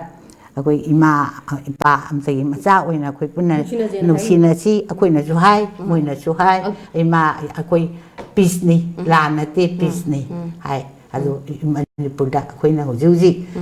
ꯃꯣꯏꯒꯤ ꯅꯥꯒꯥꯂꯦꯟꯒꯤꯗꯃꯛꯇ ꯃꯣꯏꯅ ꯅꯥꯒꯥꯂꯦꯟ ꯈꯛꯇꯒꯤ ꯅꯠꯇꯦ ꯑꯩꯈꯣꯏ ꯏꯁꯨ ꯈꯨꯗꯤꯡꯃꯛꯇ ꯄꯨꯟꯅ ꯆꯪꯁꯤꯟꯃꯤꯟꯅꯔꯁꯤ ꯄꯨꯟꯅ ꯊꯦꯡꯅꯗꯨꯅ ꯑꯩꯈꯣꯏ ꯑꯑꯣꯟꯕ ꯁꯥꯟꯇꯤ ꯂꯩꯕ ꯏꯔꯝꯗꯝꯁꯦ ꯑꯣꯏꯕꯗ ꯑꯩꯈꯣꯏꯁꯨ ꯁꯔꯨꯛ ꯌꯥꯒꯦ ꯍꯥꯏꯕꯒꯤ ꯄꯥꯎꯅꯦꯕ ꯃꯣꯏ ꯄꯤꯔꯝꯃꯤꯁꯦ ꯑꯗꯨꯕꯨ ꯑꯩꯈꯣꯏ ꯍꯦꯟꯁꯦꯛ ꯇꯧꯃꯤꯟꯅꯩ ꯆꯥꯃꯤꯟꯅꯩ ꯊꯛꯃꯤꯟꯅꯩ ꯃꯣꯏꯁꯨ ꯅꯨꯡꯁꯤꯅꯅ ꯆꯠꯈꯤ ꯑꯩꯈꯣꯏꯒꯤꯗꯃꯛꯇꯅꯤ ꯃꯣꯏꯁꯨ ꯍꯥꯏꯔꯦ ꯀꯣ ꯑꯗꯣ ꯏꯃꯥ ꯃꯣꯏꯒꯤ ꯅꯥꯒꯥ ꯃꯥꯗꯔꯁ ꯑꯦꯁꯣꯁꯤꯌꯦꯁꯟꯒꯤ ꯃꯤꯑꯣꯏ ꯃꯌꯥꯝ ꯑꯃ ꯂꯥꯛꯄꯤꯔꯝꯃꯤꯀꯣ ꯏꯃꯥ ꯂꯥꯏꯔꯤꯛ ꯂꯩꯃꯗ ꯑꯃꯨꯛ ꯂꯥꯛꯆꯒꯦ ꯑꯗꯣ ꯁꯤꯗ ꯑꯩꯈꯣꯏꯅ ꯑꯃꯨꯛ ꯃꯣꯏꯒꯤ ꯃꯅꯥꯛꯇ ꯑꯃꯨꯛ ꯆꯠꯂꯨꯕꯁꯦ ꯗꯔꯀꯥꯔ ꯑꯣꯏꯌꯦꯅ ꯈꯟꯕꯤꯕ꯭ꯔꯥ ꯑꯣꯏꯗꯦꯅ ꯈꯟꯕꯤꯕ꯭ꯔꯥ ꯀꯩ ꯃꯣꯠ ꯂꯩꯕꯤꯕꯒꯦ ꯑꯩꯈꯣꯏꯒꯤ ꯍꯧꯖꯤꯛ ꯑꯣꯏꯔꯤꯕ ꯐꯤꯕꯝꯁꯤꯗꯀꯣ ꯅꯍꯥꯟꯒꯤ ꯃꯈꯣꯏꯅ ꯄꯤꯁ ꯄꯣꯔꯛꯁꯤ ꯅꯨꯡꯁꯤꯅꯁꯤ ꯑꯩꯈꯣꯏꯗꯤ ꯂꯣꯏꯅꯃꯛ ꯅꯥꯒꯥ ꯈꯨꯗꯤꯡꯃꯛꯀꯤ ꯅꯥꯒꯥꯂꯦꯟꯗ ꯂꯩꯖꯔꯒꯁꯨ ꯅꯥꯒꯥ ꯃꯥꯗꯔ ꯍꯥꯏꯕꯁꯦ ꯑꯩꯈꯣꯏ ꯂꯣꯏꯅꯃꯛꯀꯤ ꯃꯅꯤꯄꯨꯔꯒꯤꯁꯨ ꯌꯥꯎꯏ ꯅꯥꯒꯥꯂꯦꯟꯒꯤꯁꯨ ꯌꯥꯎꯏ ꯄꯨꯝꯅꯃꯛꯀꯤꯅꯤ ꯑꯗꯨꯏꯗꯨꯅ ꯏꯃꯥꯁꯤꯡꯁꯨ ꯑꯁꯤ ꯌꯥꯝꯅ ꯋꯥꯔꯤ ꯍꯥꯏꯕ ꯎꯕꯗꯨꯅ ꯑꯩꯈꯣꯏ ꯂꯥꯛꯄꯅꯤ ꯍꯥꯏꯕꯁꯤꯗ ꯌꯥꯝꯅ ꯅꯨꯡꯉꯥꯏ ꯑꯩꯈꯣꯏ ꯃꯇꯝ ꯑꯃꯗ ꯚꯥꯔꯠꯀꯤ ꯔꯥꯁꯇ꯭ꯔꯄꯇꯤꯅ ꯅꯥꯒꯥꯂꯦꯟ ꯃꯥꯗꯔ ꯑꯩꯈꯣꯏꯒꯤ ꯃꯁꯤꯒꯤ ꯏꯟꯗꯤꯌꯥꯒꯤ ꯃꯤꯌꯥꯝꯒꯤ ꯑꯗꯨꯒꯨꯝꯕ ꯑꯦꯋꯥꯔꯗ ꯄꯤꯕꯗ ꯃꯅꯤꯄꯨꯔꯒꯤ ꯃꯩꯔꯥ ꯄꯥꯏꯕꯤꯒꯤ ꯑꯦꯋꯥꯔꯗ ꯑꯗꯨꯃꯥꯏꯅ ꯄꯤꯕꯗꯨꯗ ꯅꯥꯒꯥꯒ ꯑꯩꯈꯣꯏꯒ ꯏꯁꯛ ꯏꯆꯨ ꯃꯥꯟꯅꯕ ꯑꯃꯠꯇ ꯑꯣꯏꯅ ꯏꯃꯥ ꯂꯩꯕꯥꯛ ꯅꯥꯒꯥꯂꯦꯟꯗꯒꯤ ꯂꯥꯛꯑꯕꯁꯨ ꯑꯩꯈꯣꯏꯒꯤ ꯏꯃꯥ ꯂꯩꯕꯥꯛ ꯑꯁꯣꯝꯗꯒꯤ ꯆꯠꯃꯤꯟꯅꯔꯤꯕ ꯑꯋꯥꯡ ꯅꯣꯡꯄꯣꯛꯂꯣꯝꯗꯒꯤ ꯆꯠꯃꯤꯟꯅꯔꯤꯕ ꯑꯩꯈꯣꯏ ꯆꯥꯃꯤꯟꯅꯗꯅ ꯊꯛꯃꯤꯟꯅꯗꯅ ꯌꯥꯝ ꯅꯨꯡꯁꯤꯅꯅ ꯂꯩꯈꯤꯕꯗꯨꯅ ꯑꯩꯈꯣꯏꯅ ꯏꯃꯥꯁꯤꯡꯒꯤꯁꯨ ꯀꯔꯤ ꯇꯧꯔꯒ ꯄꯤꯁ ꯄꯣꯔꯛꯑꯒ ꯃꯌꯥꯝꯁꯤ ꯋꯥꯔꯣꯏ ꯈꯣꯠꯂꯣꯏ ꯍꯥꯏꯕꯒꯤ ꯂꯥꯛꯆꯕꯅꯤ ꯈꯣꯠꯄꯅꯤ ꯍꯥꯏꯕ ꯑꯗꯨꯗ ꯑꯩꯈꯣꯏꯅ ꯍꯥꯏꯖꯕꯅ ꯑꯩꯈꯣꯏꯒꯤ ꯍꯧꯖꯤꯛ ꯅꯥꯒꯥꯂꯦꯟꯒꯤ ꯂꯨꯞ ꯈꯨꯗꯤꯡꯃꯛꯁꯨ ꯎꯅꯕꯤꯕ ꯉꯝꯕ ꯑꯗꯨꯒ ꯚꯥꯔꯠ ꯁꯔꯀꯥꯔꯒꯁꯨ ꯊꯦꯡꯅꯕꯤꯕ ꯉꯝꯕ ꯑꯗꯨꯒꯨꯝꯕ ꯅꯥꯒꯥꯂꯦꯟ ꯃꯥꯗꯔꯅꯤ ꯍꯥꯏꯅ ꯑꯩꯈꯣꯏꯅ ꯑꯗꯨꯛꯀꯤ ꯃꯇꯤꯛ ꯊꯥꯒꯠꯆꯩ ꯑꯩꯈꯣꯏꯒꯤ ꯑꯋꯥꯕꯗ ꯑꯩꯈꯣꯏꯅ ꯄꯥꯎꯗꯝꯕ ꯉꯝꯃꯨꯗ꯭ꯔꯒꯁꯨ ꯄꯥꯎꯗꯝꯕ ꯉꯝꯕꯤꯒꯗꯕꯅꯤꯅ ꯑꯩꯈꯣꯏ ꯚꯥꯔꯠ ꯁꯔꯀꯥꯔꯗ ꯍꯥꯏꯕꯤꯌꯨ ꯃꯅꯤꯄꯨꯔꯒꯤ ꯃꯆꯦꯠ ꯃꯀꯥꯏ ꯇꯥꯕ ꯁꯨꯡꯌꯥ ꯌꯥꯔꯣꯏ ꯏꯃꯥꯁꯤꯡꯅ ꯏꯃꯥꯗ ꯅꯠꯇꯅ ꯂꯩꯕꯥꯛꯁꯤꯗ ꯂꯩꯔꯤꯕ ꯆꯍꯤ ꯂꯤꯁꯥꯡꯁꯤꯅ ꯆꯍꯤ 2,000 ꯂꯩꯃꯤꯟꯅꯔꯕ ꯏꯆꯥꯁꯤꯡ ꯃꯁꯤꯒꯤ ꯃꯅꯨꯡꯁꯤꯗ ꯑꯩꯈꯣꯏ ꯈ꯭ꯋꯥꯏꯗꯒꯤ ꯅꯨꯡꯁꯤꯅꯗꯅ ꯑꯃꯒ ꯈꯠꯅꯗꯅ ꯆꯩꯅꯗꯅ ꯑꯋꯥꯕ ꯇꯥꯕ ꯍꯥꯏꯕꯗꯨ ꯑꯣꯏꯒꯅꯤ ꯑꯗꯨꯏꯗꯨꯅ ꯇꯝꯕꯤꯔꯨ ꯃꯌꯥꯝꯗ ꯑꯩꯈꯣꯏ ꯏꯃꯥꯁꯤꯡꯅ ꯉꯁꯤ ꯗ ꯅꯠꯇꯅ ꯃꯅꯤꯄꯨꯔ ꯄ꯭ꯔꯖꯥꯅ ꯂꯦꯞꯄꯤꯁꯦ ꯑꯩꯈꯣꯏ ꯄꯤꯁ ꯄꯣꯔꯛꯁꯤ ꯅꯣꯏꯅ ꯏꯃꯥꯁꯤꯡꯅ ꯄꯣꯔꯛꯏꯕ ꯑꯗꯨꯃꯥꯏꯅ ꯅꯨꯡꯁꯤꯅꯁꯤ ꯆꯤꯡꯗ ꯂꯩꯔꯤꯕ ꯇꯝꯗ ꯂꯩꯔꯤꯕ ꯑꯩꯈꯣꯏꯒꯤ ꯆꯍꯤ ꯂꯤꯁꯥꯡꯁꯤꯡꯅ ꯆꯥꯛ ꯈꯨꯃꯣꯝꯗ ꯆꯥꯗꯅ ꯏ ꯃꯁꯦꯟꯕ ꯑꯣꯏꯗꯅ ꯂꯩꯔꯤꯕ ꯑꯩꯈꯣꯏ ꯚꯥꯔꯠ ꯁꯔꯀꯥꯔꯅ ꯏꯟꯁꯤꯜꯂꯛꯑꯕꯁꯨ ꯌꯥꯔꯣꯏꯁꯤ ꯚꯥꯔꯠ ꯑꯣꯏꯅ ꯂꯩꯁꯅꯨ ꯃꯅꯤꯄꯨꯔꯁꯨ ꯑꯩꯈꯣꯏ ꯃꯅꯤꯄꯨꯔꯗ ꯂꯩꯕꯗꯤ ꯈꯨꯟꯗꯥ ꯂꯩꯇꯥꯃꯤꯟꯅꯗꯅ ꯅꯨꯡꯁꯤ ꯆꯥꯟꯅꯅ ꯂꯩꯁꯤ ꯃꯅꯤꯄꯨꯔ ꯃꯆꯦꯠ ꯃꯀꯥꯏ ꯇꯥꯕ ꯌꯥꯔꯣꯏ ꯚꯥꯔꯠ ꯁꯔꯀꯥꯔꯅ ꯃꯄꯤ ꯃꯄꯥ ꯑꯣꯏꯔꯒ ꯑꯗꯨꯁꯨ ꯇꯝꯕꯤꯌꯨ ꯃꯆꯦꯠ ꯃꯀꯥꯏ ꯇꯥꯅꯕ ꯑꯩꯈꯣꯏꯕꯨ ꯂꯩꯐꯝ ꯆꯥꯐꯝ ꯊꯝꯗꯅ ꯀꯥꯡꯈꯣꯡ ꯆꯥꯏꯅꯕ ꯁꯤꯜꯂꯛꯑꯕꯗꯤ ꯃꯅꯤꯄꯨꯔꯒꯤ ꯏꯃꯥꯁꯤꯡꯅ ꯑꯍꯨꯝꯁꯨꯕ ꯅꯨꯄꯤ ꯂꯥꯟ ꯑꯩꯈꯣꯏꯒꯤ ꯊꯋꯥꯏꯁꯤ ꯂꯩꯔꯤꯉꯩꯗ ꯇꯨꯡꯒꯤꯗꯃꯛꯇ ꯌꯦꯡꯉꯒ ꯑꯩꯈꯣꯏꯒꯤ awaba thidana maleba kan magida sobu thodang no pina lorkani haibase para sakada su tambi hai ki ai gi mai gi ngangjabani ko imana ngang bagi imana tamjare adiduna ai khoi hanba laitana bharat sarkar na taw ibase koi tangdu leita dri faudi hauji ko ko ni sangi bu khongjang se suglep letana manipur punamak na aduga lebak ki damakta thawbu jaruba isa singse Manipur na karigumada masit makai tana bo Manipur da honara agadi isa singsi bo yauna no khoi hoji tum magalai be yaroi haidana braja miyamna awabe pirakani aduiduna tambi dana Bharat Sarkarna mapi mapawai rabadi Manipur se India ne na khandi bataragadi karigumba khalak ta bataragadi ekhoi MLA humpu Manipur dagi Lairiba Manipur gi MLA humpuna assembly ware lauraga Bharat ta lauru da tadraga di MLA humpu se aikhoi Manipur di Manipur na panjarurage haidana Manipur da thoro u haidana imasing na thodang iri haidana ima phamjam phajai habadi center na hani bidraga di khoi rom dom hin jarurage haina lepang khoi humpu na panjarurage haidana phamtha dok payaroi na han hoi di kai dok lei haiba pot ama Manipur na kani aduga hojik luraba tan phamda Manipur kalamdai da phamtha do oge haba wa se khoina taba ngamoi Manipur di Manipur kanjaruge na noi humpu chabanana do laiba leitana Manipur kalamdai lepaga adugi thudang loro aidana koi minister MLA singje loina ma khoi gi praja gi damakta leibani ba aduduna sidai da party gi khena ba thamdana lepkadabane ba lepkadamni adu lepak ta batarga di Manipur gi imasingna para tambirakani hai khoi mane man khoi gi ima da amuk lak se gi ima punima se khoi gi lamdam sida ko khoi gi nisha drug adegi di mayam ma ji yam issue mayam leiri ko siju achobo issue problem amane ko adu masi je khoi kari da bogi khoi gi ngarang handa su khoi police OC amaju yaw khoi drug ki matang da fare smai tawi kholi kana taw mayam thingnagre adu smaina nisha so drug kumba adegi di yun oiro number 4 sumba karbar to bujida acho sang yaw yana khanbibra karmain to bi masi kai mo lebi bagi ma Haji haji khoi Manipur se nisha gi ipak ta tawra baga sak mana nisha karba taw busi ta sen haji ki hangbiri ba wahang adumakta aseng ba hajaraga di ai gumba sinmi lairaba gi imung amana aduk chawba karba taw bangam banate senjau paiba aduga su mathakta police na phara roidaba mantri mandon gi khut yauraga adagi police ki aso asang yauraga adagi masi makhoi manaraganda masi gi sit karba si chathabani haina idi thajajai masi aseng bazu oigani haina ni khanjai mam so bi kai mo le bi bage si matang je habadi asine Manipur da koi drug phare ba college akoi Manipur se amana taga amadane ba Bharat Sarkar na ra ba akoi drug se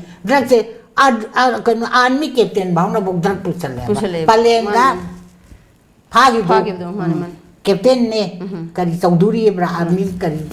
aduna phada adu kai chakhi ke hauji phar gana da chu palenda mo ochi to kan mori phari ko adu ga so sang khuchi yawe habane yawe ha besi de koi thajan ngai ni machi thinge di Bharat Sarkar na thing banatana upai le ro aduga koi state ki sarkar na asigumba phari ba yang war mayam ji karai da thamge ba mai thadu edo sukak thadu ko du ni oroi amu putho amu yom to yom jin taw karba chana dan manugi karba ne lawe bo bai acho sang yaw do su ya de mi so yaw ya ba yaw rong ne ni aduna koi Manipur kan je di thamoi seng na ne koi di acho sang su Manipur nu sibiyo ba paisa khak tan siranu Manipur kan je di paisa na ni bot ne paisa na ne kari gai bot che Manipur kan ba ngam bot le pa da ne